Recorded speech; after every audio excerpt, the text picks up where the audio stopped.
방현석 작가님 뭐 잘 아시듯이 저희 80년대 여기서 가까워요. 인천에서 노동운동 하시면서 그 노동운동의 체험을 소설로 여러 권을 썼었죠. 그래서 그것이 이제 노동소설의 교과서처럼 저희가 읽었던 기억이 납니다. 신동엽 문학상, 황순원 문학상, 오영수 문학상, 아까 문제로 드렸죠. 요산, 김정한 문학상, 유지연, 임종국상, 세상을 가꾼 콘테스상 등 여러 작품을 썼습니다. 방현석 작가를 뜨거운 손뼉으로 모시도록 하겠습니다. 네.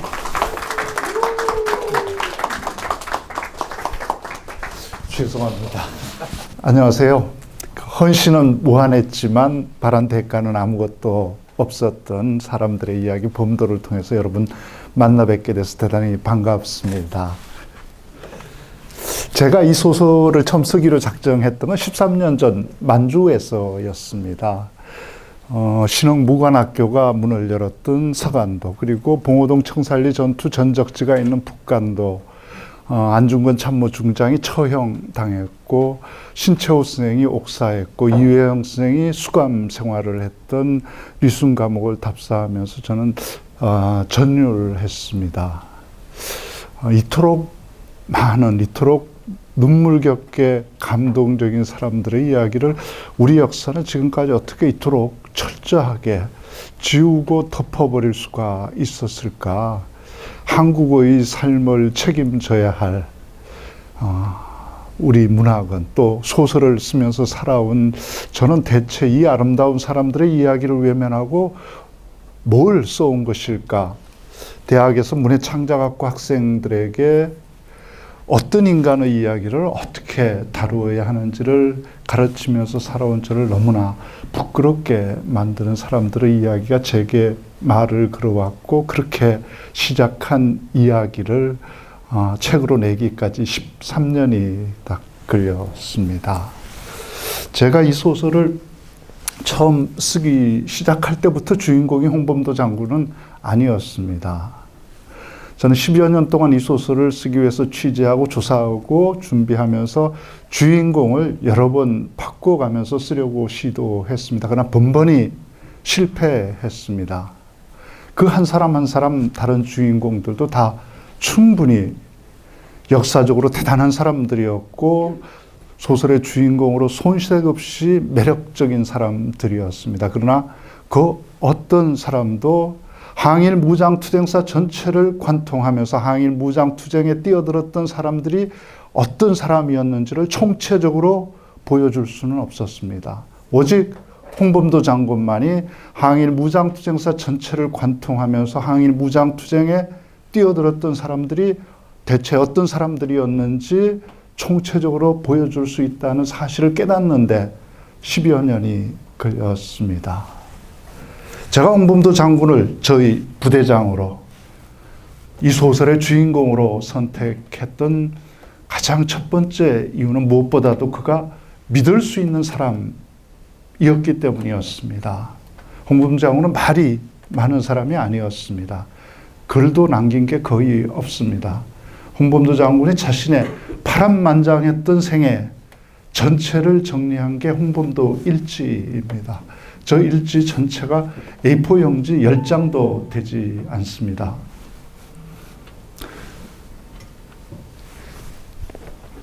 그 첫 문장을 옮겨놓으면 이렇습니다. 고려 평양 서문안 문열사 앞에서 탄생하여 모친은 7일 만에 죽고 아버지 품에서 여러분의 유접을 얻어먹고 자라 초 9세에 남의 젖을 얻어먹고 자라 9살에 아버지 세상을 떠나니 남의 집으로 다니며 머슴살이로 고생하면서 15세가 되므로 나이를 2살 올려서 평양 우영 제1대대에 들어가서 4년을 복무했다고 했습니다. 이러면 19살입니다. 19살까지 생애를 딱 한 문장으로 정리한 사람이 홍범도 장군이었습니다. 자신의 불우했던 유년을 조금도 과장하지 않았고, 그걸 이겨낸 자신을 조금도 자랑하지 않았습니다. 이건 이 일지 전체를 통해서 일관되게 나타납니다. 자신의 아들, 큰아들 홍양순이 죽었던 날, 16살 나이로 거의 밑에서 일본군과 싸우다가 죽었던 날을 홍범도 장군은 딱 한 문장으로 썼습니다. 5월 18일 정오 내 아들 양순이가 죽었다. 다른 어떤 단어도 없습니다. 왜?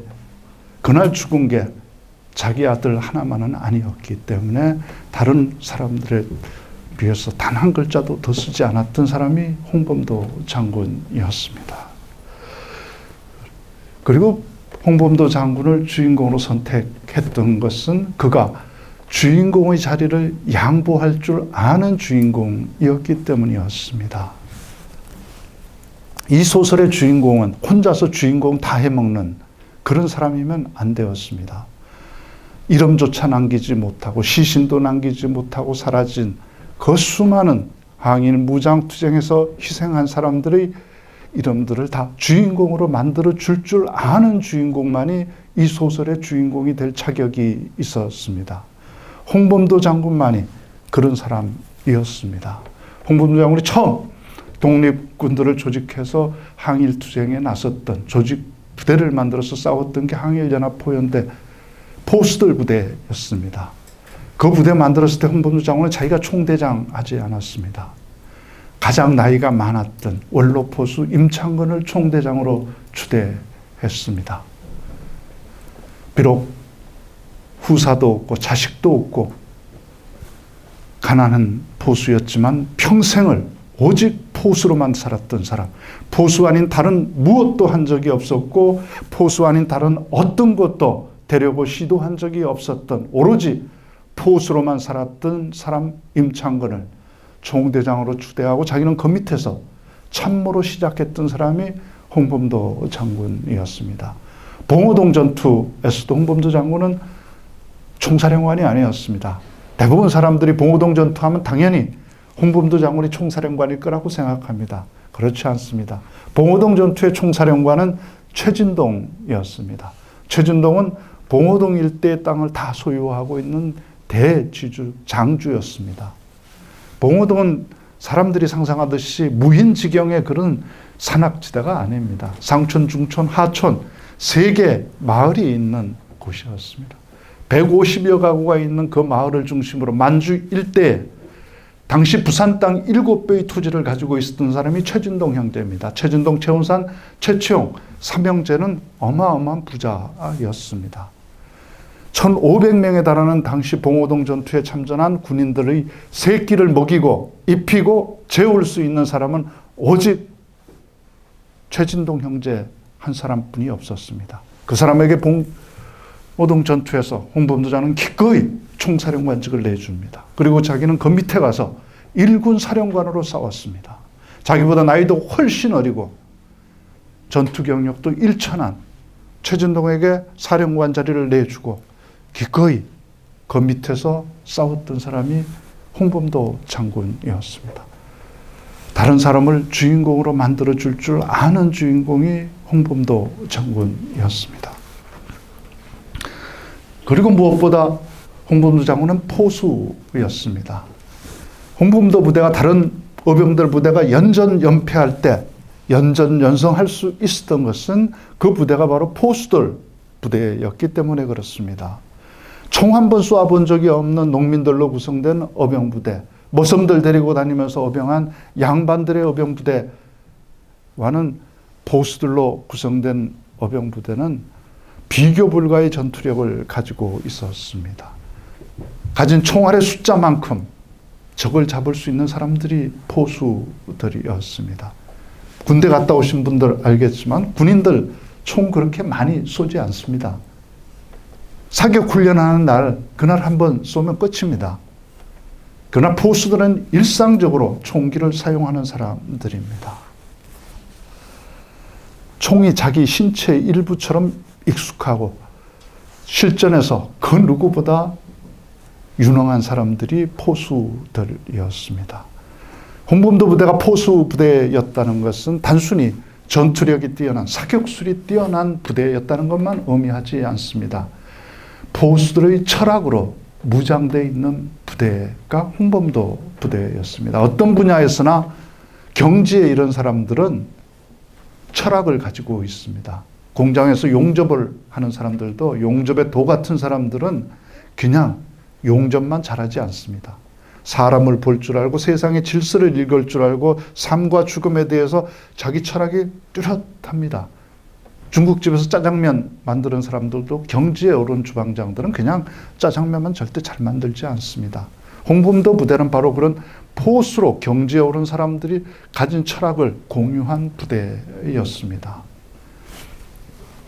그걸 저는 이 소설에서 어떻게 홍범도가 자기 포수로서의 철학을 확립하는지를 심포수, 자기를 가르쳤던 심포수를 통해서 보여주려고 했습니다. 어린 홍범도가 자기 사수인 심포수에게 묻죠.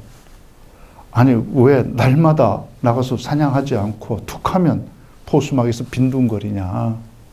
그러니까 심포수가 왜 그래야 되는데, 홍범도는 그러죠. 아니, 한 마리라도 더 잡으면 좋잖아요. 심포수는 저렇게 대답하죠. 포수는 산에서 짐승들과 같이 살아. 농부와부는 사람의 질서 속에서 살지만 포수는 짐승의 질서 속에서 사는 거야. 산이 내게 내주는 목만큼 잡는 거지. 여우에게는 여우의 몫이 있고 늑대에게는 늑대의 몫이 있듯이 포수에게는 포수의 몫이 있고 내게는 내 몫이 있어. 내 목 이상 잡지 않아.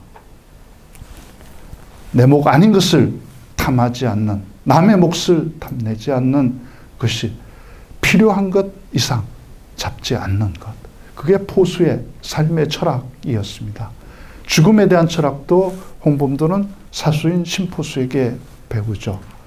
15살 나이로 군대에 들어가기 위해서 하산하면서 심포수에게 헤어질 때 묻죠. 이제 저도 떠나면 혼자 남으실 텐데 앞으로 어떻게 하실 거예요? 라고 했을 때 심포수는 이렇게 대답했죠. 나는 인간의 질서로 돌아가지 않아. 짐승의 질서 속에서 살다가 짐승의 질서 속에서 죽을 거야. 그래서 범의 먹이가 되면 좋겠지. 늑대의 먹이가 된다고 해도 괜찮아. 그게 공평하니까. 짐승의 질서 속에서. 그게 바로 삶과 죽음에 대한 포수들의 철학이었습니다. 그렇기 때문에 홍범도는 어떤 패배 속에서도 비굴하지 않았고 승리 속에서 오만하지 않았고 죽음 앞에서 어연할 수 있었고 자기 앞에서 당당할 수 있었습니다. 그런 포수들의 부대가 가진 원칙은 딱 하나였습니다. 일격필살. 그것이 비록 짐승이라 할지라도 적이라고 할지라도 죽일 때는 단 일격에 고통 없이 낙명시키는 것. 그게 포수들의 원칙이었습니다. 단 한 발의 총알도 헛되이 사용하지 않는 것. 포수에게 이런 원칙이 있으면 작가에게도 작가의 원칙은 있습니다. 단 한 문장도 헛되이 사용하지 않는 것. 저는 이 소설을 쓰는 13년 동안 등장인물들과 함께 매일 웃고 웃으면서 총을 들고 싸운 나날들을 보냈습니다. 심포수와 백모와 차이경, 김수엽, 진포, 김알렉산드라 그들과 이야기를 나누면서 가야 할 길을 선택했고 또 함께 행동하면서 13년을 보냈습니다. 제가 이 소설을 쓴 13년은 홍범도 부대의 부대원으로 사는 시간이었고 항일 무장투쟁 전선에서 종군 작가로 사는 시간이었습니다. 매진에서 썼던 3년 반 동안은 매주 50매의 원고를 쓰지 않으면 외출하지 않고 사람들도 만나지 않았습니다.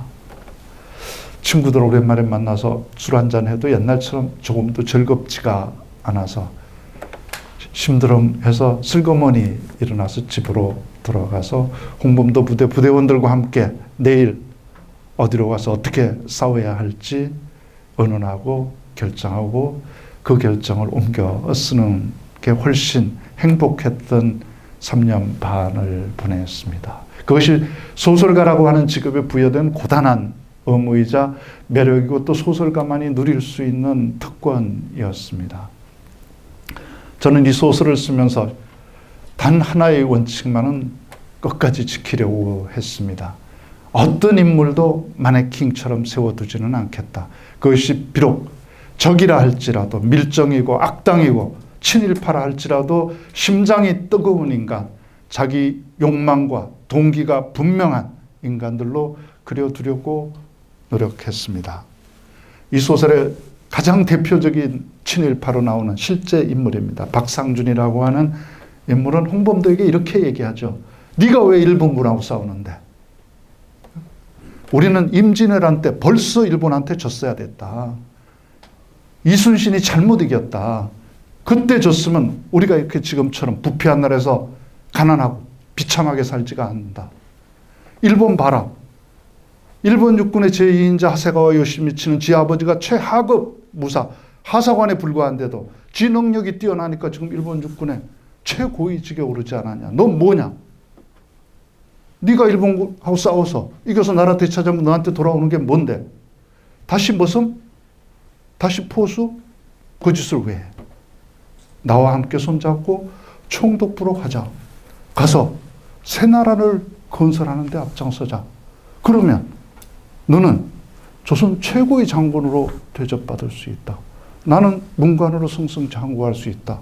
함께 손잡고 그런 좋은 나라, 새 나라 만드는데 앞장서자. 이렇게 홍범도한테 얘기하죠. 이 대목 읽은 독자들 많은 사람이 저한테 친일파가 될 뻔했다고 이렇게 얘기합니다. 그래서 신심이 부족한 사람들은 절대 이 소설을 읽을 때 박상준이 나오면 건너뛰어야 한다. 그리고 무엇보다 홍범도 장군은 문학적인 사람이었습니다.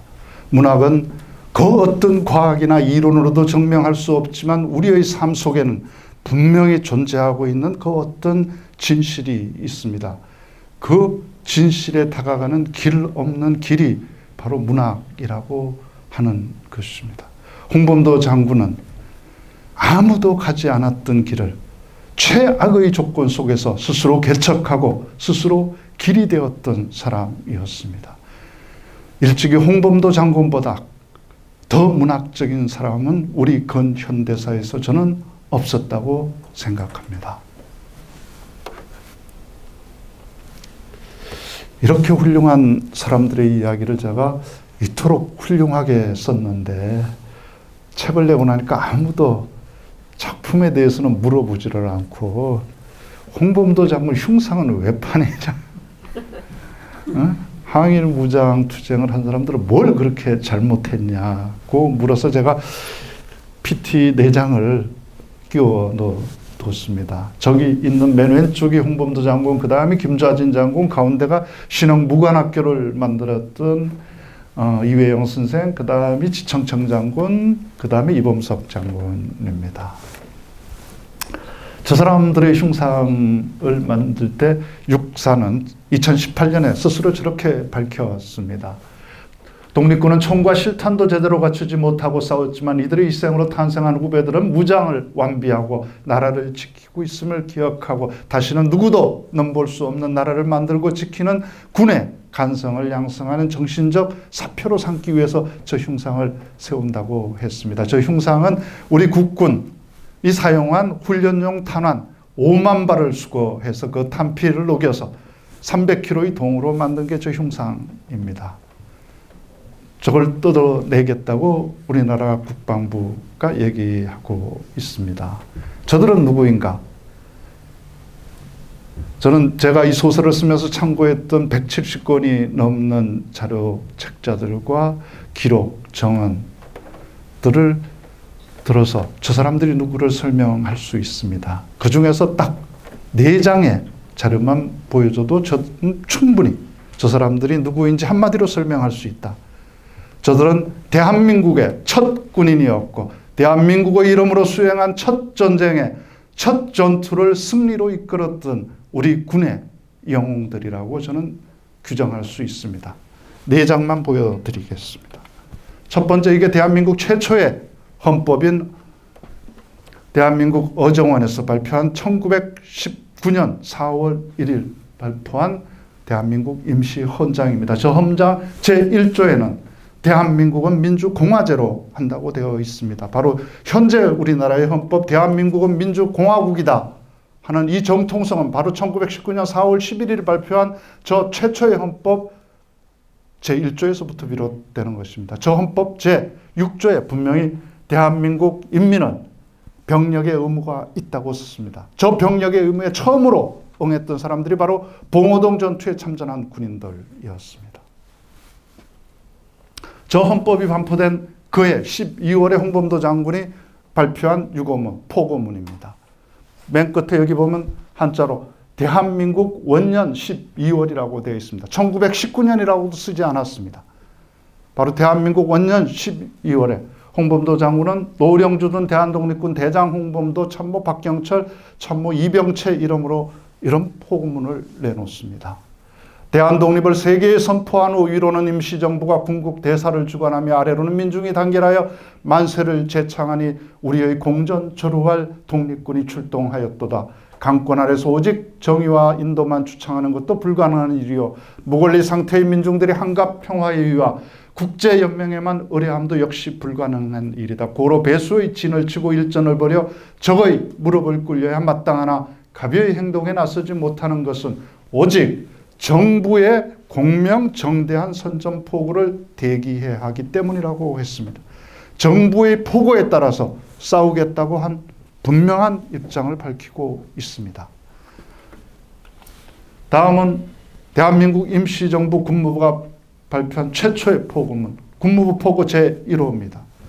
바로 홍범도가 기다렸던 그 포고를 이듬해 1월에 국무부 총장 노백린 장군의 이름으로 발표합니다. 대한제국의 마지막 실질적인 무관학교 교장이었고 대한제국 군인들의 신뢰를, 신임을, 존경을 한몸에 받았던 노백린 장군이 발표한 저 포고문은 이렇게 쓰고 있습니다.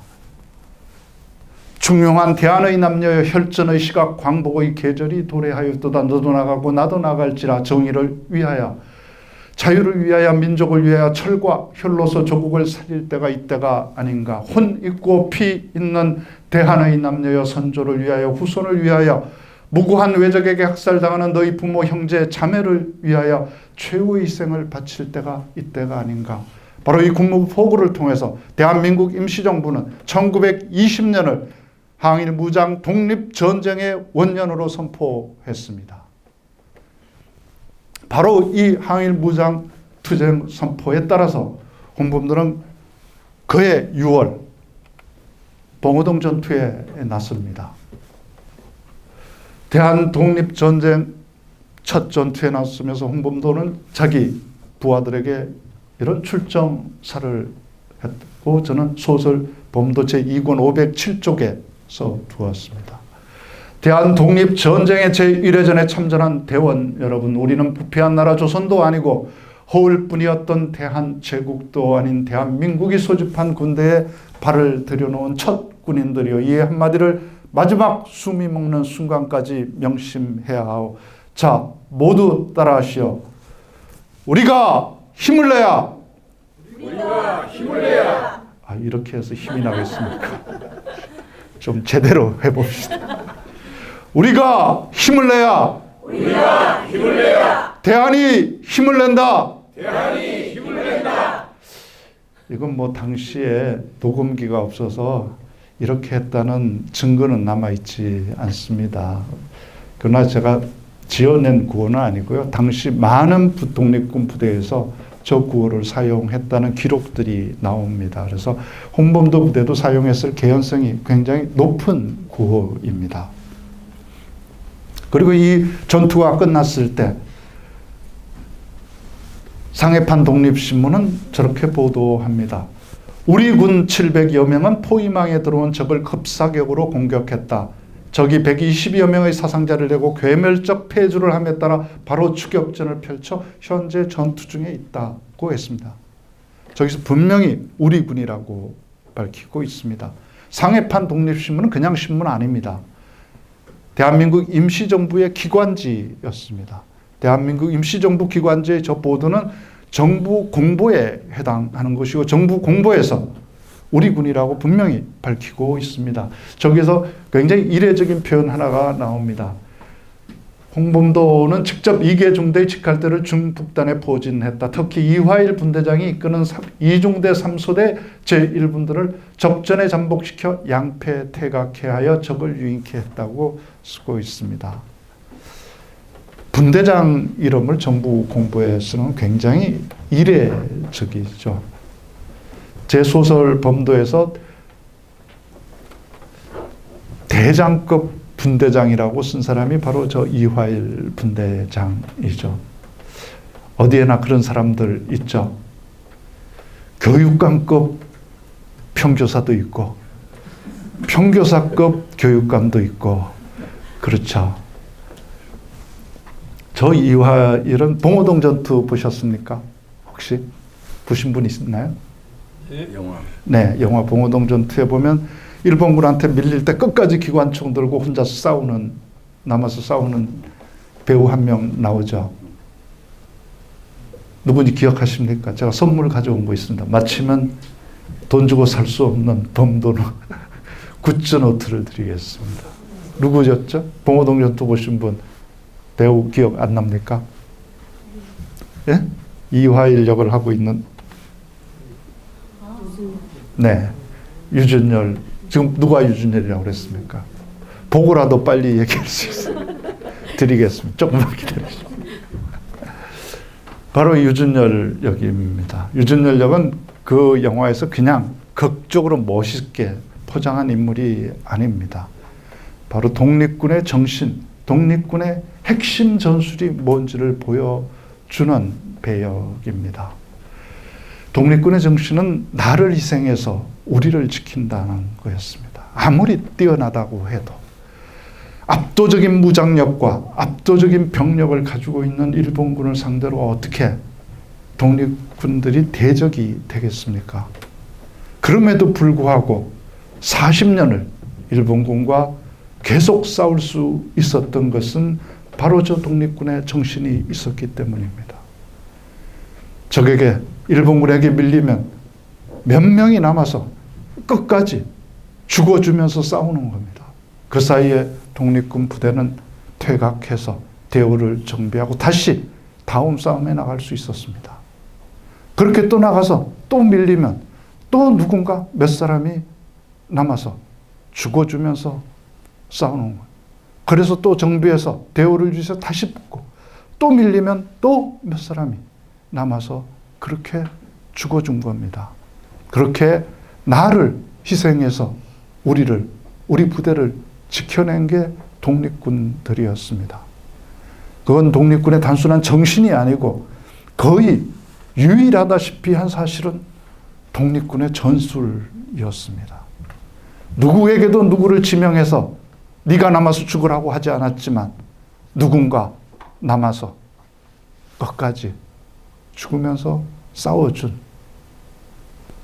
1980년 광주에서 도청에 끝까지 남아서 싸웠던 사람들이 이길 거라고 살아남을 거라고 생각하고 싸웠겠습니다.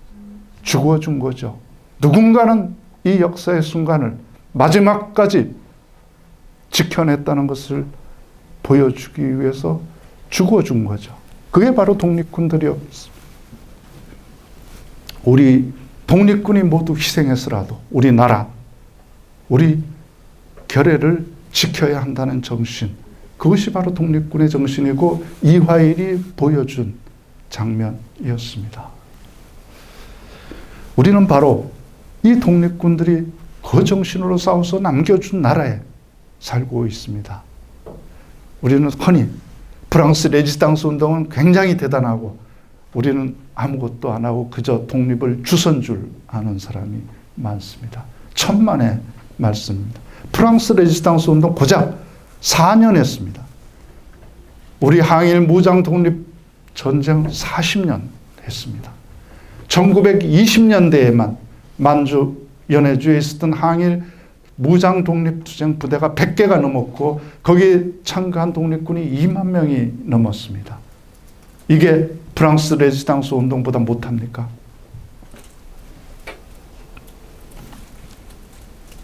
저는 이 소설을 쓰면서 홍범도 장군을 위대한 영웅으로 그릴 생각이 조금도 없었습니다. 저는 홍범도를 통해서 한 시대의 가치가 어떻게 새롭게 출현하고 그 가치가 낡은 가치를 돌파하면서 자신의 길을 가는지 알고 싶었을 뿐입니다. 역사가 지워버리고 문학이 외면한 그들의 삶과 사랑, 투쟁의 길을 걷다가 보니까 어느새 10년 세월이 훌쩍 넘어서 책이 벽돌처럼 두꺼운 2장이 됐습니다. 책 혹시 안 가지고 왔나요? 네, 책 왜? 네, 가방에 실어줬잖아. 거기 종이 가방에 들린 거 2개가 보내준 거. 아니요, 종이 가방에 들린 거 2개 있었잖아. 우리 범도 기획단에서 꼭 팔고 오라고 그랬는데 안 가지고 책을 그 10권 가져오셨어요. 열질 정도 뭐 예비도 있습니다. 근데 이 책을 내고 나서 굉장히 출판사가 기뻐할 것 같죠. 교보 광화문 외에는 책이 보기 힘들 겁니다. 인터넷 아니면. 이거 녹음 되겠죠? 근데 이 책을 제가 출판사에 넘길 때는 이것보다 훨씬 두꺼웠습니다. 5,300장 원고지 넘겼는데 출판사에서 요새는 아무리 재밌어도 2권 넘어가면 사람들이 읽지를 않는다. 그러니까 어떻게든 2권으로 만들자고 그래서 제가 원고지 1,200매를 쳐내고 그 4,100매로 만든 게 그 두꺼운 2권입니다. 그랬더니 또 출판사에서 야, 사람 이름은 또 왜 이렇게 많냐? 야, 한 번 나오는 사람은 이름을 왜 굳이 다 불러야 되냐? 있잖아, 대명사. 그 좋은 대명사가 있는데 왜 이름을 다 붙이냐? 좀 줄이자. 그래서 제가 약간은 줄였는데 많이 줄이지는 못했습니다. 왜 못 줄였냐면 나오는 사람들 대부분이 다 실명이기 때문에 그렇습니다. 우리 기록과 자료를 보면 항일무장 투쟁에서 희생한 사람들의 이름이 굉장히 많이 나옵니다. 근데 우리 역사는 툭 하면 이름 없는 독립군 이렇게 부릅니다. 이름 없이 이름도 남기지 못한 사람도 굉장히 많습니다. 그러나 이름 남긴 사람도 아주 많습니다. 그 이름 남긴 사람들마저도 이름 없는 사람으로 만들어 버리는 게 우리 역사였습니다.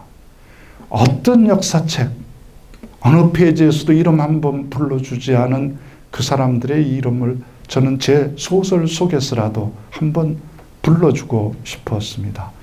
역사책은 아니지만 소설책에서라도 이름 한번 새겨두고 싶었습니다. 그래서 이름을 많이 줄이지 못했습니다. 제가 이 책 내고 난 다음에 우리 고등학생들이 사용하는 역사 교과서 4종만 가져다가 한번 비교해 봤습니다.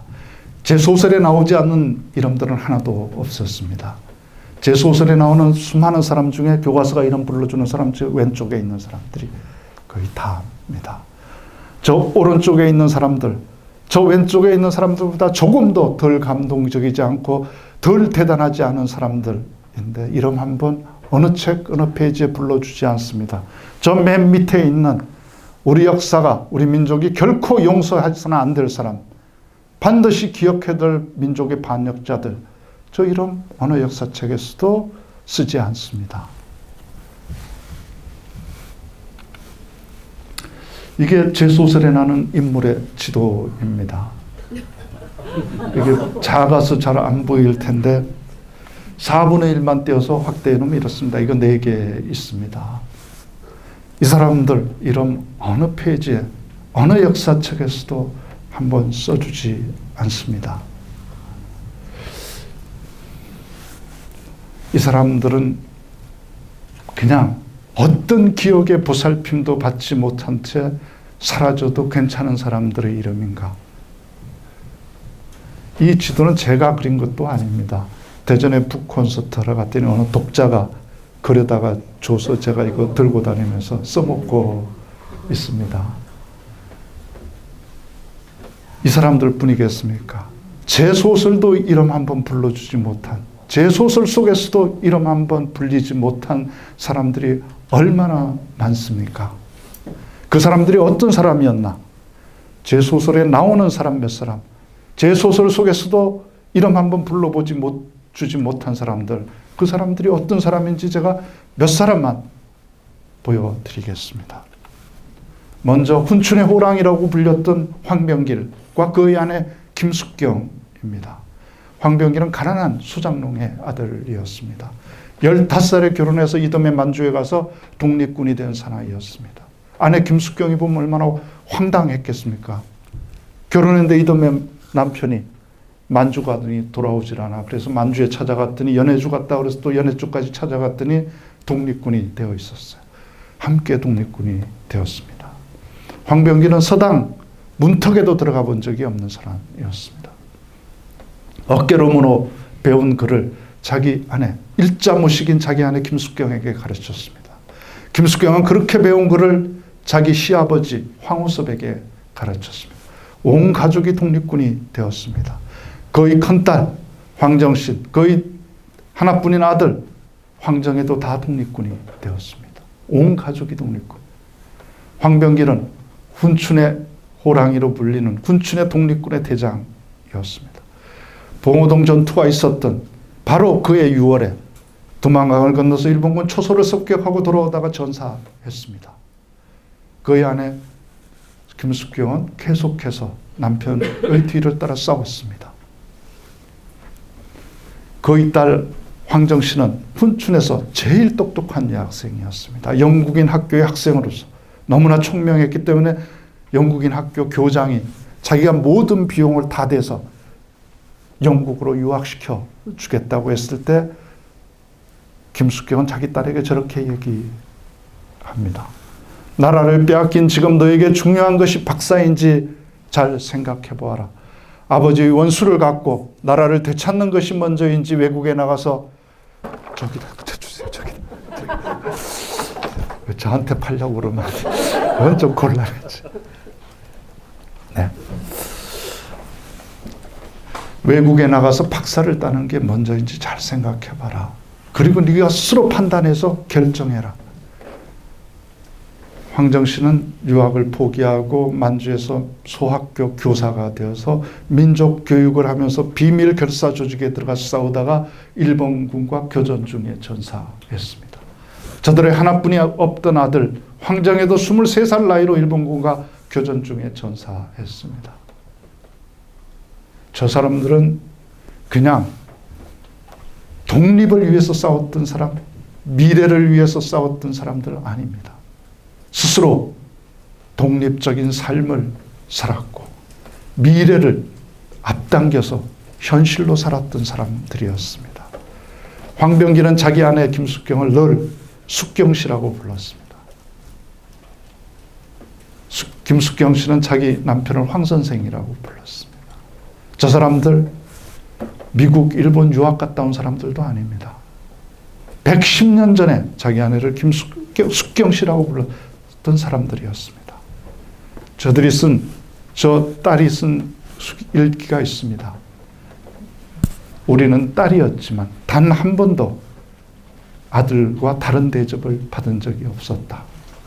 그래서 자기 아버지가 늘 자기 엄마 보고 숙경씨 그러니까 애들도 따라서 엄마를 숙경씨 이렇게 해가지고 동네 사람을 웃게 만들었던 그 가족이 바로 저 김숙경과 황병길 가족이었습니다. 저 가족의 이름을 100년을 앞당겨서 살았던 저 가족의 이름을 우리 역사책 어디에서 이름 한번 불러줍니까? 저 사람들이 어디에 있는지 어떤 대접을 받고 있는지 딱 끝에 제가 보여드리겠습니다. 다음은 청철도 노조의 아버지로 불리는 김두수와 여성혁명가 김알렉산드라입니다. 당시 러시아에서 가장 악질적인 사람들이 바로 통사들이었습니다. 러시아 통역사들. 조선에서 먹고 살기가 힘들어서 독립운동을 하려고 연해주에 와서 입에 풀칠을 해야 되니까 공장에 취직하고 광산에 들어가고 부두 노동자로 러시아 군대의 노무자로 취업할 때 계약서 대신 써주고 3월에 수수료를 받는 것도 모자라서 2년치 선불을 받아서 자기 주머니에 닦아넣기가 일수인 사람들이 바로 저 통사들이었습니다. 김두수는 동청철도회사의 공식 통사였습니다. 그는 대단히 예외적인 통사였습니다. 임금을 받지 못한 노동자들의 임금을 받도록 도와줬고 다친 노동자들이 치료받을 수 있도록 도와줬고 동청철도 회사에 노조가 생겼을 때 가장 강력한 후견인이 되어줘서 동청철도 노조의 아버지로 불린 사람이 바로 김두수였습니다. 러시아가 중국의 의화단의 난을 진압하기 위해서 출동했을 때 김두수는 통사로 징발당하죠. 중국의 의화단은 그냥 우리나라 동학이랑 똑같다고 생각하면 됩니다. 그들의 주의 주장 투쟁 방법 결과까지 의화단은 우리나라 동학과 똑같습니다. 다른 것은 딱 하나입니다. 조선의 동학은 일본 군들이 들어와서 진압했지만 중국의 의화단은 러시아 군들이 들어가서 진압했습니다. 동학군이 일본군에게 체포당하면 재판도 없이 처형당했던 것처럼 의화단 단원들도 러시아군에게 체포당하면 그냥 처형이었습니다.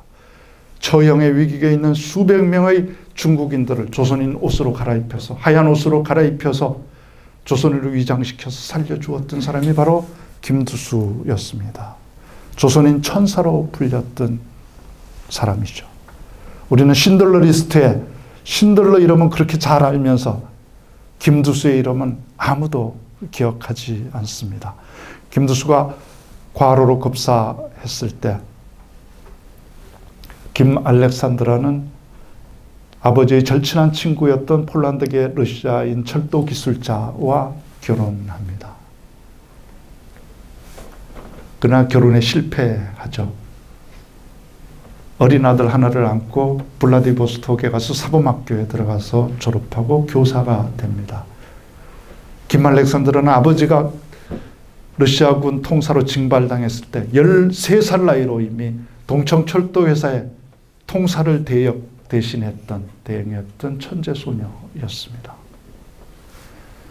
교사가 돼서 편히 살 수 있었지만 시베리아 우랄 광산지대에 일하는 벌목장과 광산에 일하는 조선인 노동자들이 임금도 제대로 받지 못한 채 죄수들보다도 더 못한 강금 노동을 당하고 있다는 사실을 알고 블라디보스톡 한인회에서 구조단을 파견했을 때 김 알렉산드라는 자진해서 자원해서 갑니다. 거기에서 거추운 시베리아에서 밤낮으로 뛰어다니면서 잘못된 계약서 하나하나 바로잡고 임금 받지 못한 노동자들 재판소에 가서 임금 받아주고 다친 노동자 치료받을 수 있도록 도와주었던 사람이 바로 김 알렉산드라였습니다. 러시아 혁명이 일어났을 때 가장 먼저 볼셰비키 당원이 됩니다. 조선인 최초의 공산당원입니다. 제1호 당원입니다. 러시아 혁명 과정에서 연해주 극동에 극동인민정부라고 하는 완충국가가 하나 만들어집니다. 그 완충국가의 외무부 장관이 되었던 사람이 바로 김 알렉산드라입니다. 그러나 그 완충국가 극동인민정부가 일본군의 지원을 받는 반혁명군에 의해서 붕괴되었을 때 김 알렉산드라는 마지막까지 남아서 뒷수습을 하고 최후의 철수선을 타고 퇴각하다가 반혁명군에게 체포당해서 처형당하죠. 악명 높은 반혁명군 사령관 깔미코프는 김 알렉산드라에게 2번 살 수 있는 기회를 주죠. 너는 조선인인데 왜 러시아 혁명에 가담하냐. 그냥 조선 독립을 위해서 러시아 혁명을 이용했을 뿐이라고. 혁명가가 아니라고, 볼셰비키가 아니라고 인정하면 살려주겠다고 했지만 김 알렉산드라는 거절하죠. 나는 조선인이고 조선인은 일본 제국주의에 의해서 가장 핍박받고 가장 착취당하고 억압받는 민족이다. 그렇기 때문에 조선인들은 그 어떤 사람들보다 철저한 국제주의자이고 혁명가이고 볼셰비키가 될 수밖에 없다고 얘기하죠. 나는 죽는 순간까지 여기서 물러서지 않겠다고 하죠. 그럼 두 번, 반영비 목사는 두 번째 제안을 하죠. 너는 두 아이가 있는 엄마 아니냐? 왜 엄마로서의 의무를 저버리고 여기서 죽으려고 하냐? 지금이라도 가정으로 돌아가서 두 아이를 돌보면서 조용히 살겠다고 약속하면 살려주겠다고 하죠. 김 알렉산더는 거절하죠. 나는 내 아이를 너무나 사랑하기 때문에 이 혁명에서 물러설 수 없다. 나는 내 아이가 식민지, 노예로 살아가는 것을 원치 않고 100개 러시아인들과 같은 기찻간에 탈 수도 없고 100개 러시아인들과 같은 식당에도 들어갈 수 없는 이 잘못된 세상에 살지 않도록 하기 위해서 목숨이 붙어있는 마지막 순간까지 싸울 거라고 얘기하죠. 그것은 내 자식뿐만이 아니라 바로 당신의 자식도 그런 잘못된 세상에 살지 않도록 만들기 위해서 나는 싸울 것이라고 얘기하죠. 그래서 처형당하죠. 처형당할 때 자기 눈을 가렸던 수건을 떼어내고 내가 죽을 자리는 내 스스로 결정하겠다. 그래서 13보를 걸어가서 여기에서 죽겠다고 하죠. 그리고 다시 눈을 가리려고 했을 때 거절을 하죠. 나는 내 최후를 내 두 눈으로 똑똑히 지켜보겠다고 하고 총을 맞죠. 마지막으로 죽기 전에 김 알렉산더가 저런 유언을 남기죠. 제가 방금 걸어온 13걸음은 제 심장에 새긴 빼앗긴 조국 조선의 13도입니다. 조선 동포 여러분, 연해주에서 태어나고 자란 제가 밟아보지 못한 조선 13도에 여러분이 평등의 씨앗을 심고 해방의 꽃을 피워주십시오. 노동자, 농민의 자유와 권리를 위해 일해온 국동인민정부의 외교장관으로서 저희 마지막 인사를 전합니다. 볼셰비키 혁명 만세, 조선 독립 만세. 이게 1910년대, 20년대 볼셰비키고 독립투사들이었고 공산주의자들이었습니다. 이 공산주의가, 이 볼셰비키가 잘못되었습니까? 홍범도 장군이 소련 공산당에 입당했다고 해서 흉상을 파냈다고 하는데 소련 공산당에 입당한 게 잘못입니까? 1910년대, 20년대 전 세계에서 약소민족 독립투쟁을 지원해 준 나라는 전 세계에서 소련 한 나라뿐이 없었습니다. 그들과 협력한 것이 잘못입니까? 그러면 그들과 협력해서 일본과 싸운 미국은 빨갱이 나라입니까? 영국도 빨갱이 나라입니까? 그럼 그 나라들하고 다 단교해야죠.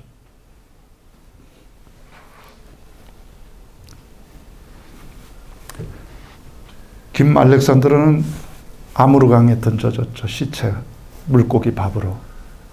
그래서 연해주의 사람들은 오랫동안 연해주에서 나는 물고기를 먹지 않았습니다.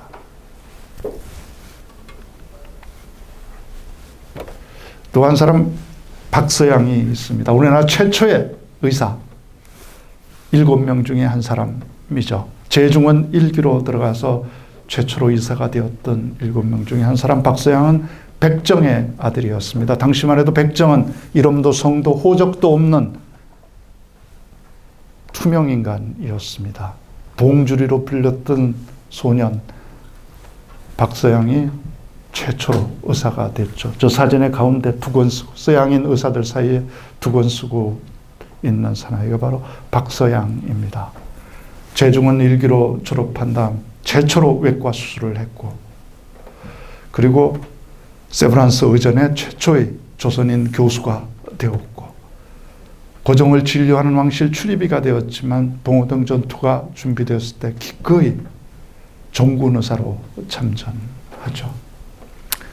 어떻게 거기 참전했는지 제가 물어봤더니 홍범도 장군과 저렇게 대화했죠.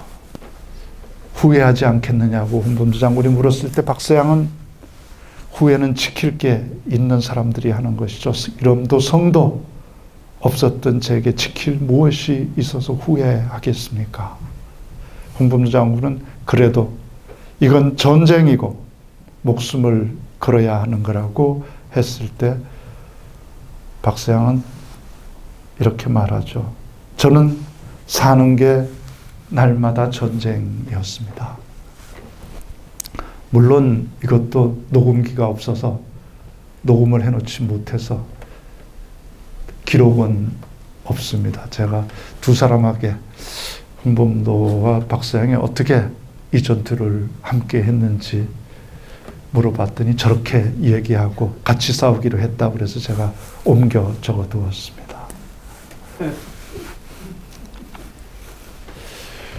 또 한 사람, 연해주 최고의 사업가가 된 노비의 아들 최재형입니다.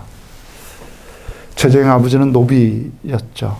먹고 살 수가 없어서 야반 도주에서 연해주에 가서 황무지를 개간해서 살아보려고 했지만 번번이 폐농하고 입에 풀칠도 할 수 없게 되어서 11살짜리 최재형은 가출을 하죠. 당시 가출은 큰 효도였습니다. 입 하나 줄여주는 것, 숟가락 하나 줄이는 게 큰 효도였던 시대였습니다. 배를 타기 위해서 포시에트 항구로 갔지만 11살짜리 조선인 아이를 누가 태워주겠습니까? 추위와 굶주림에 지쳐서 쓰러진 최재형을 러시아 상선 선장 입구에서 배에 태워줍니다. 전 세계를 구경하고 돌아와서 상선 선장의 아내가 양아들로 삼아주죠. 그래서 조선인 최초로 러시아 학교에 정규 학생이 된 사람이 바로 최재형이었습니다. 최재형은 학교를 졸업한 다음에 사업을 시작합니다. 대성공을 거두죠. 첫 번째 성공을 거둔 게 블라디보스톡 항만 개발 사업이었습니다. 당시 러시아는 단 한 개의 부동항도 갖고 있지 않았습니다. 첫 번째 부동항 개발 사업을 한 게 블라디보스톡입니다. 블라디보스톡은 우리말로 하면 동방을 정복하자는 뜻입니다. 그 사업에서 최재형 회사는 노동자들에게 가장 많은 임금을 주고 따뜻한 잠자리를 제공해주고 다친 노동자들을 치료해주는 유일한 회사였습니다. 좋은 일꾼들, 좋은 기술자들이 몰려들었고 가장 많은 수주를 했고 가장 큰 돈을 번 사람이 최재형이 되었습니다. 최재형의 두 번째 기회는 르일 전쟁이었죠. 연해주와 만주와 조선으로 이어지는 르일 전선 전체 군납, 러시아군 군납 업무를 거의 독점하다시피 한 사람이 최재형이었습니다. 삼국에 걸친 전선을 누비면서 군납 업무를 수행할 수 있는 배포와 능력을 가지고 있는 사람은 최재형이 유일했습니다. 그는 어마어마한 돈을 벌었죠. 러시아는 그 전쟁에서 졌지만 전쟁이 끝났을 때 최재형은 러시아 황제로부터 5개 분장을 받았습니다. 황제 대관식에 초대받는 거물이 되었죠. 그가 대단했던 것은 노비의 아들에서 연해주 최고의 부자로 사업가로 성공한 것이 아니었습니다. 그는 혼자 성공하지 않았습니다. 조선 동포 농민들에게 선불을 줘서 돼지와 닭을 키우게 해서 그걸 러시아 군대에 좋은 가격으로 납품시켜 준 사람이 최재형이었습니다. 동포 어민들에게 연어와 연어알을 가공해서 러시아군에 납품할 수 있게 길을 열어준 사람이 최재형이었습니다. 누구도 시키지 않았지만 연해주 조선 동포들 집집마다 다 최재형의 초상화가 걸려 있었습니다. 그의 별명은 페티카였습니다. 러시아 벽난로 페티카. 그의 온기를 쬐지 않은 조선 동포는 연해주에서 아무도 없었습니다. 그에게 독립자금, 군자금을 받아 쓰지 않은 러시아 연해주에서 활동하는 독립군, 독립운동가는 아무도 없었습니다. 그는 독립투쟁에만 가담하지 않았으면 평생을 러시아 귀족들보다 더 떵떵거리면서 살 수 있었습니다. 1920년 일본군이 블라디보스톡에 쳐들어왔을 때 가장 먼저 처형시킨 사람 중에 한 사람이 최재형이었습니다. 최재형이 죽던 날을 거의 5번째 딸이 써놓은 수기가 있습니다. 일본군이 쳐들어온다는 사실을 알고 동네 사람들과 가족들이 모두 아버지에게 피신할 것을 권유했지만 아버지는 거절했다.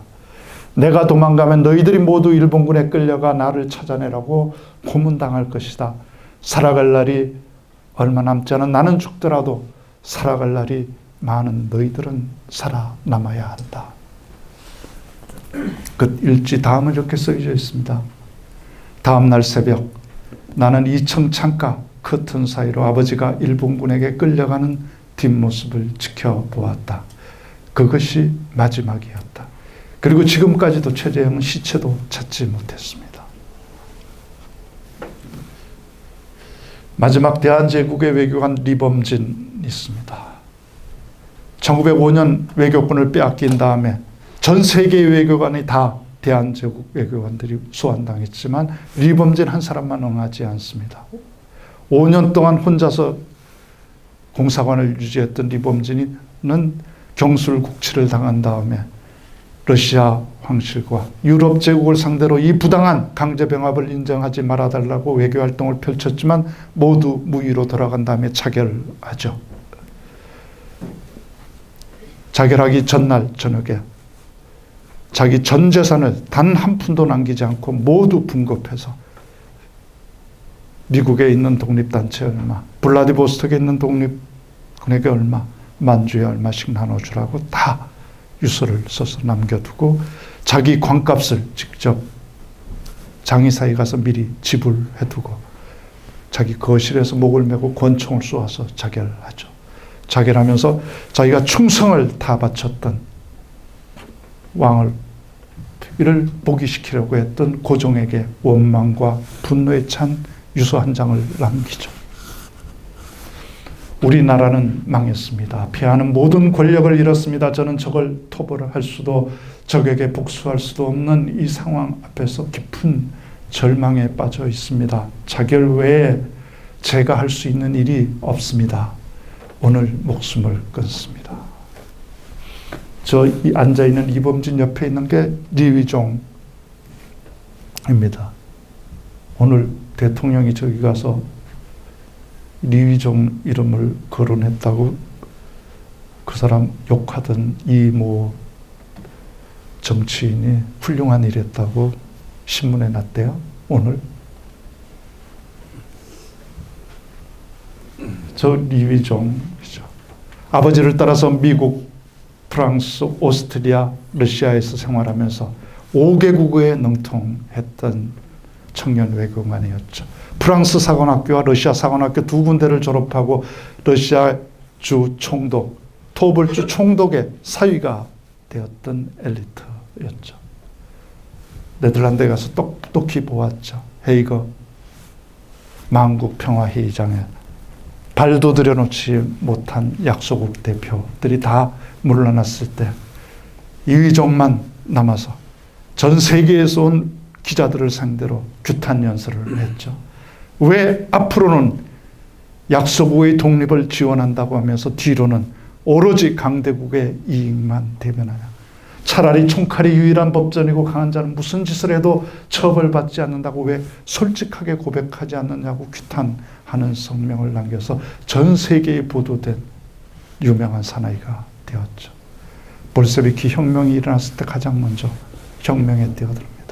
아버지와 함께 그 누구보다 강력한 보광주의자였던 그들이 왜 볼셰비키가 되었겠습니까?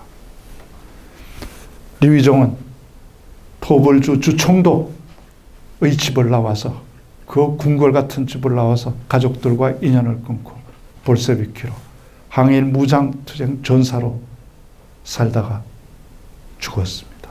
언제 어디서 어떻게 죽었는지 아무도 모릅니다.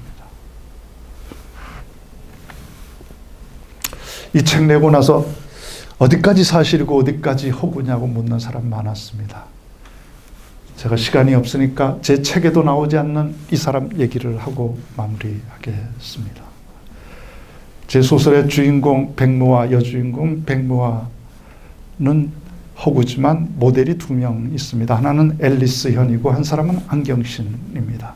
안경신은 국내 폭파결사대 제2지대 대원이었습니다. 제1지대는 경성 담당, 제2지대는 평양 담당, 제3지대는 신의주 선천 담당이었습니다. 평양을 담당했던 제2지대 대원이었던 안경신은 저 폭파 작전에 뛰어들었을 때 임신 중이었습니다. 임신 사실을 감추고 평양 폭파 작전에 뛰어들어서 평양경찰서, 평안남도경찰서, 평안남도청에 폭탄을 던지는데 다 성공했죠. 그러나 폭탄 성능이 형편없어서 하나는 완전히 불발, 하나는 터지나 마나였고 한 개만 성공하고 피신하는데 또 성공했지만 결국 체포당했죠. 체포당하는 날 기사를 조선일보와 동아일보는 저렇게 했었습니다. 여자 폭탄범 안경신 태어난 지 10하루 된 아이를 안고 평양경찰서 유치장에 수감되었다. 그리고 1심에서 사형 선고를 받죠.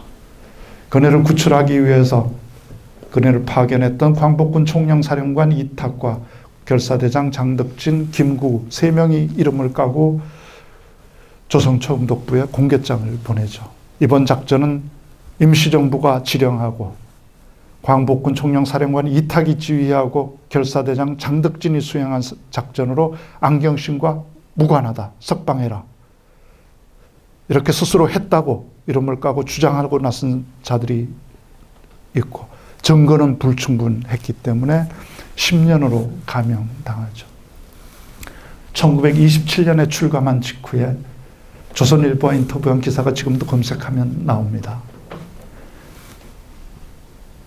감옥에서 나와보니 어머니는 돌아가셨고 자식은 눈이 멀었으니 어느 것 하나 서럽지 않겠습니까마는 저를 살리려고 목숨을 걸었던 결사대장 장덕진 씨가 상해에서 살해당했다는 비명을 듣고는 눈물이 앞을 가려 이 세상이 모두 원수만 같이 생각됩니다. 그렇지만 나는 처음에 가졌던 그 뜻을 그대로 가지고 나가려고 합니다. 그리고 전선으로 복귀한 안경신이 언제 어디에서 어떻게 죽었는지 아무도 모릅니다.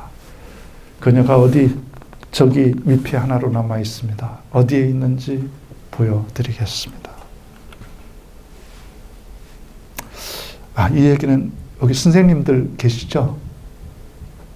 좀 이건 늦어져서 안 하려고 했는데 이건 선생님들한테는 좀 해드려야 될 것 같아요. 그 지난 추석 때 넷플릭스 드라마 도적이 있었습니다. 그 일본군 현금 수송 열차를 탈취하는 작전을 다룬 넷플릭스 드라마 도적이 추석 특집으로 방송되었는데 그 배경 사건이 바로 철혈 광복단 이 15만 원 탈취 작전입니다.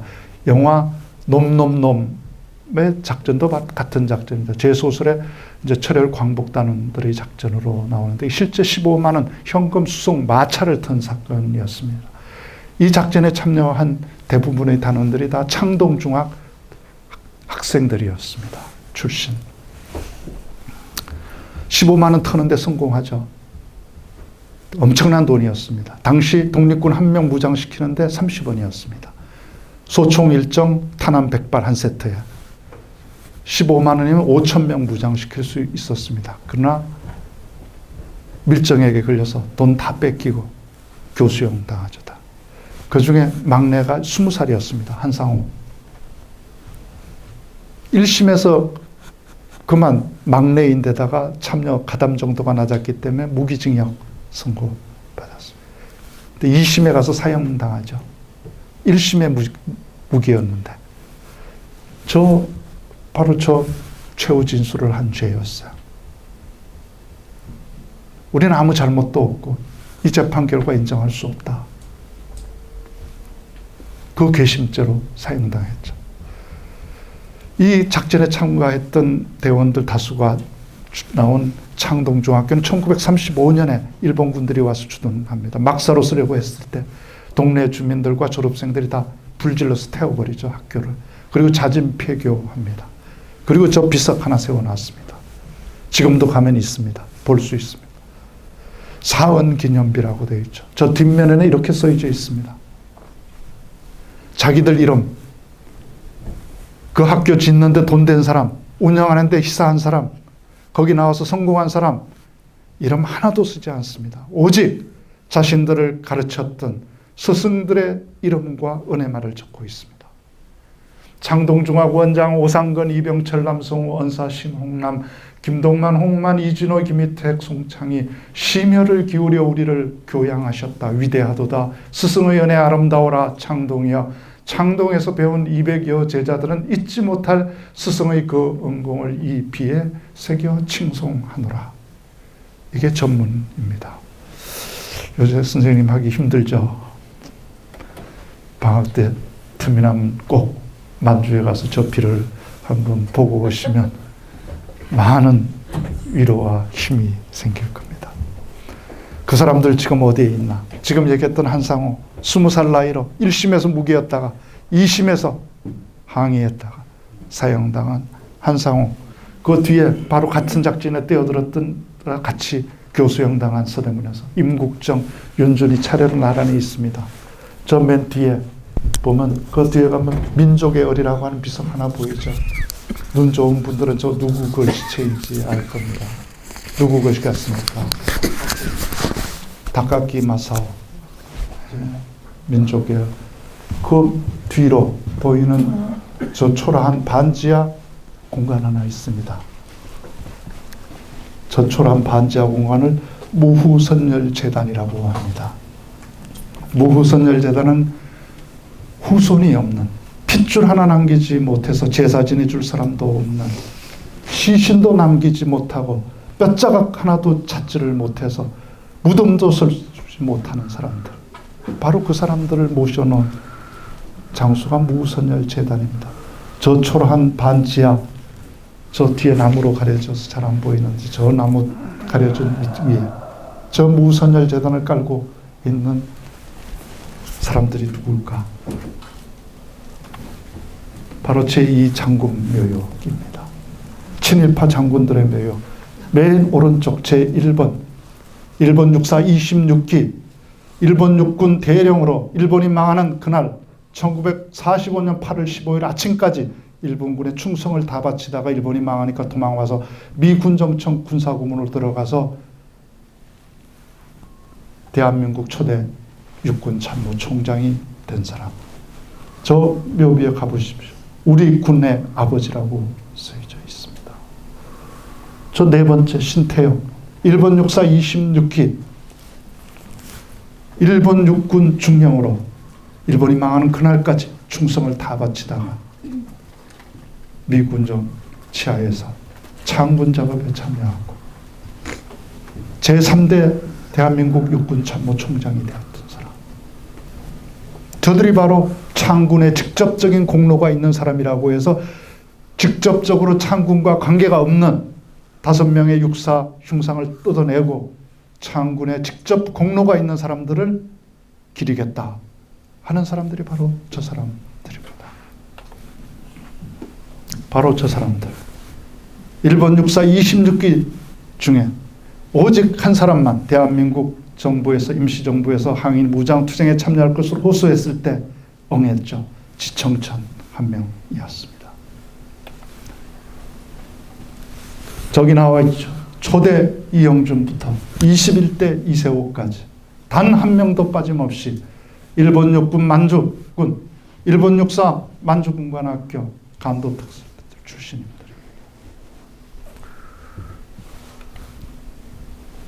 그들의 총구 앞에서 마지막까지 싸웠던 사람들, 그 사람들은 지금 어디에 어떤 대접을 받고 있나? 저 무선열재단 딱 요만합니다. 오악한.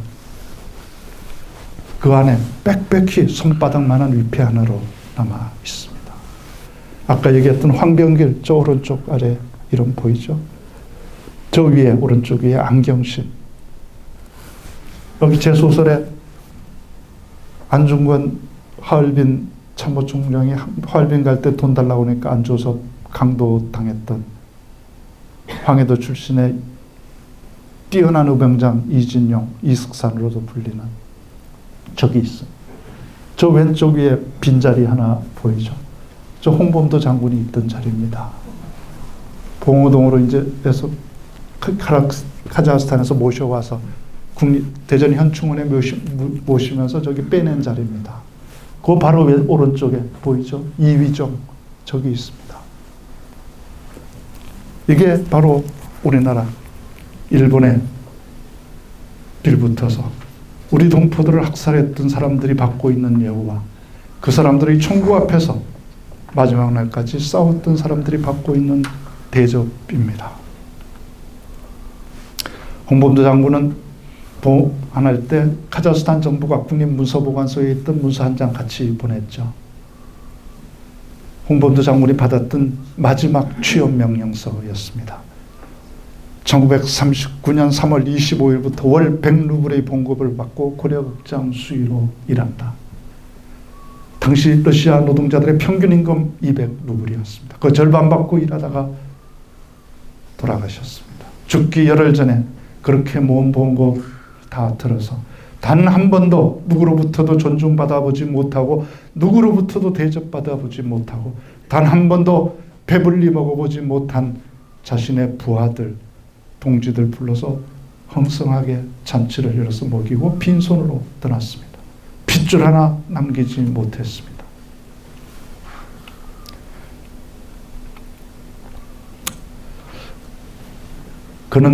그들은 자신을 위해서 아무것도 남기지 않았지만 우리는 그들이 남긴 나라에서 살고 있습니다. 저는 마지막 작가 후기에서 이렇게 썼습니다. 이걸 읽는 것으로 제 이야기를 마치도록 하겠습니다. 나는 안다. 그 무엇으로도 뼈가 시리게 고독했지만 단 한 번도 아름답지 않은 적이 없었던 그의 삶을 모욕할 수 없고 그 어떤 방법으로도 그를 그가 아닌 다른 것으로 만들 수 없다. 그에게 승리는 짧았고 패배는 길었다. 그는 싸워서 이긴 그 하루의 힘으로 남은 모든 날의 패배에 맞서야 했다. 그것이 단독자로 살았던 그의 운명이었고 어떤 패배와 모욕에도 무너지지 않는 그의 힘이었다.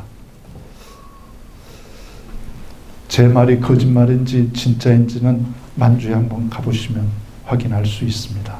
제가 13년 동안 다녔던 만주에 가서 보면 확인할 수 있습니다. 저기 있는 사진은 제가 지난달 만주에 제 소설을 읽은 독자들과 함께 범도루트 기행을 갔다가 찍은 사진입니다. 그날 폭설이 쏟아져서 11월인데 저 윤동주 묘소 올라가는 길에서 찍은 사진입니다. 밑에 사진이.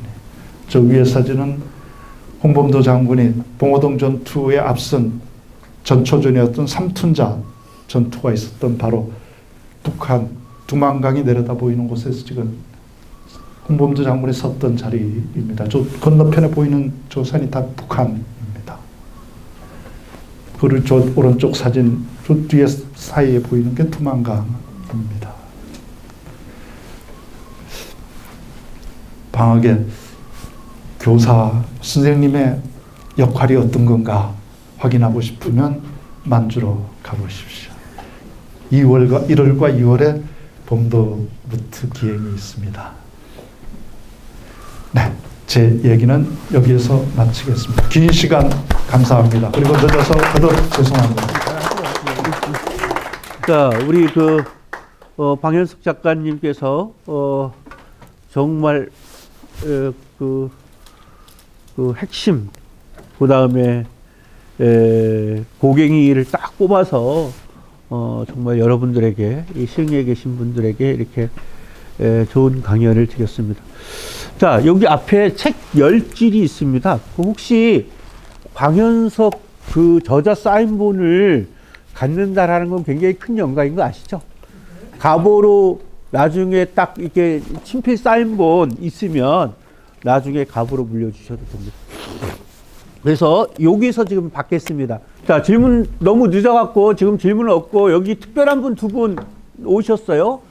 우리 전 시흥시장 김윤식 시장님하고 그 다음에 우리 방현석 작가 친구랍니다. 인천에서 같이 노동운동했던 김보고 변호사님이 같이 와 계세요. 두 분 잠깐 나오세요. 두 분 나오셔가지고 제가 들은 정보가 네. 맞습니까? 네. 네. 우리 저 안선희 선배가 네. 자기 소설에 막 네. 나온다 이래가지고 제 이야기보다는 우리 방현석 작가님의 얽힌 이야기를 볼게요. 처음 만난 게 그 1990년 전후일 겁니다. 그 소설 내일을 여는 집이라고 하는 그 집. 근데 그 시들은 우리가 불렀던 거는 골목집이라는 아동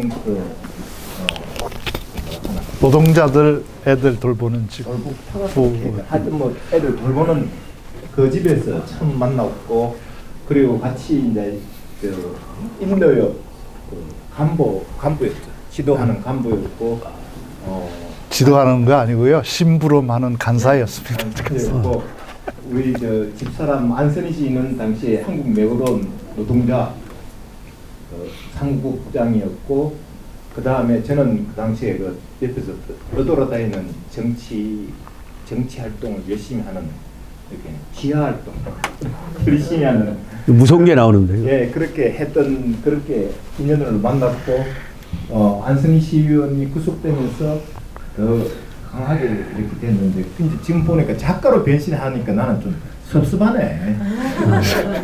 노동운동에 대한 그 뭐라나 견해, 고견, 방향 이런 거에 대한 그 생각이 전국 지도자거리인데 이렇게 작가를 해가지고 우리 김봉호 변호사님이 이 범도라는 작품을 보면서 야, 이 노동소설 작가구나. 딱 범도라는 소설에 보면 노동계급의 지도성이 확실하게 딱 선을 날카롭게 세우고 있어요. 그래서 소설을 정확하게 읽으셨다면 그런 말은 아마 못 하실 것이다. 이런 얘기를 좀 해드리고, 근데 그 우리가 좀 뭐 아빠는 A급 선방공, 그 명대사였잖아요. 우리 방현석 작가의 노동소설. 그랬고, 저는 개인적으로 이거는 30권짜리로 가야 된다. 방현석 대하소설 가자. 그래야지 너무 취재한 것도 아깝고, 이게 정말 뒤에 보면은 못다한 이야기. 아쉬워서 뒤에 작가, 그러니까 인물들을 다 취재해 놓고, 그 한 명 한 명이 장편소설 한 권짜리예요. 근데 뒤에 이렇게 딱 제시만 해놓고 그걸 못 쓰셨구나. 얼마나 안타까웠으랴. 출판사, 사장, 기획자들 얼마나 미웠으랴.